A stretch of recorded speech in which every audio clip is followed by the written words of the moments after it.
السلام علیکم۔ آج اس ویڈیو میں آپ کے ساتھ اشفاق احمد کے کچھ خوبصورت اقوال شیئر کرنے جا رہی ہوں۔ یہ ویڈیو شروع ہونے سے پہلے میرے YouTube channel Urdu centre plus کو سبسکرائب کر کے بیل نوٹیفیکیشن کو آن کر دیں تاکہ آپ میری تمام اپڈیٹ سے آگاہ رہیں۔ آپ میری ویڈیوز کو زیادہ سے زیادہ شیئر کر کے کار خیر میں شامل ہو سکتے ہیں۔ اب آپ مجھے ٹویٹر، فیس بک اور انسٹاگرام پہ بھی فالو کر سکتے ہیں۔ اشفاق احمد کہتے ہیں، نیکیاں کرتے جاؤ اور دریا میں ڈالتے جاؤ۔ جب کبھی زندگی میں کوئی طوفان آیا تو یہی نیکیاں کشتی بن جائیں گی۔ اندر سے ٹوٹا ہوا انسان باہر کے لوگوں کے بھی کسی کام کا نہیں ہوتا۔ ہم جس دن یہ سمجھ جائیں گے کہ سامنے والا غلط نہیں، صرف اس کی سوچ الگ ہے، تو زندگی سے بہت دکھ ختم ہو جائیں گے۔ اچھی بات تو سب کی اچھی لگتی ہے، لیکن جب کسی کی بری بات بھی اچھی لگے تو سمجھ جانا کہ تمہیں اس سے محبت ہے۔ مجھے ان لوگوں کی پرواہ نہیں جو میرے دشمن ہیں۔ میں تو ان لوگوں سے محتاط رہتا ہوں جو میرے ساتھ رہتے ہوئے بھی ذہن میں بغض اور نفرت رکھتے ہیں۔ جب کھونے کی نوبت آتی ہے تب پانے کی قدر آتی ہے۔ درد وہ ہوتا ہے جو ہمیں دوسروں کو تکلیف میں دیکھ کر ہو، ورنہ اپنا درد تو جانوروں کو بھی محسوس ہوتا ہے۔ جب آپ ناخوش ہوتے ہیں، ناراض اور ناساز ہوتے ہیں تو ہر شے دھندلی پڑ جاتی ہے۔ نہ باہر کا حسن نظر آتا ہے نہ اندر کا۔ آوازیں مدھم پڑ جاتی ہیں، خوشبوئیں ماند پڑ جاتی ہیں۔ جو شخص ہمیشہ نکتہ چینی کے موڈ میں رہتا ہے اور دوسروں کے نقص نکالتا رہتا ہے، وہ اپنے آپ میں تبدیلی کی صلاحیت سے محروم ہو جاتا ہے۔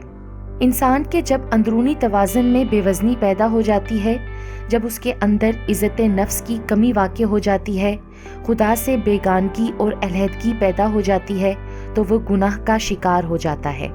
جس طرح آپ چاہتے ہیں کہ آپ کا باہر کا جسم خوبصورت اور جاذب نظر ہو، اس طرح کوشش اس بات کی بھی ہونی چاہیے کہ آپ کا اندر بھی خوبصورت اور اجلا ہو۔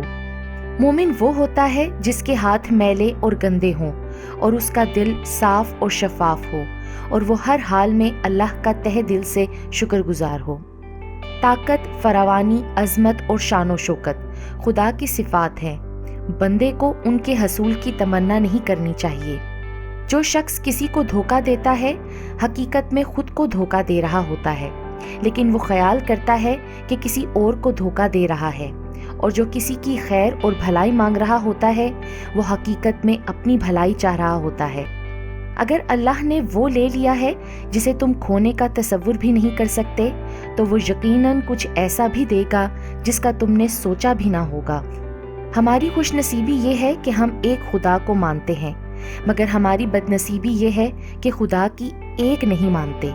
زندگی سکھاتی ہے کہ ظاہری بدصورتی خوف کھانے والی شے نہیں ہوتی، یہ انسان کے اندر کی بدصورتی ہے جس سے ڈرنا چاہیے۔ جب سورج غروب ہونے لگتا ہے تو چھوٹے چھوٹے آدمیوں کے سائے بھی بڑے ہو جاتے ہیں۔ سچ بولنے کا شوق ہو تو اپنے بارے میں بولو، لوگوں کی زندگیاں خراب مت کرو۔ برداشت کا امتحان اس وقت ہوتا ہے جب ہم اکثریت میں ہوتے ہیں، اور جرأت کا اس وقت جب ہم اقلیت میں ہوتے ہیں۔ جس چھاؤں سے عزت نفس زخمی ہو، اس چھاؤں سے دھوپ ہی بہتر ہے۔ اگر ہم اللہ کی خوشنودی کے لیے انسانوں کو محبت سے دیکھنا شروع کریں گے تو آپ محسوس کریں گے کہ اللہ آپ کو مسکرا کر دیکھ رہا ہے۔ جو ذہن اپنی لذتوں کا غلام اور جو روح اپنی خواہشوں کی قیدی ہوتی ہے، وہ ایک بنجر زمین کی مانند ہے۔ اگر ہم ان چھوٹے چھوٹے اقوال سے، دانشوروں کی کہی ہوئی باتوں سے کچھ نہ کچھ سیکھیں تو ہم اپنی زندگی میں بہت بڑا بدلاؤ لا سکتے ہیں۔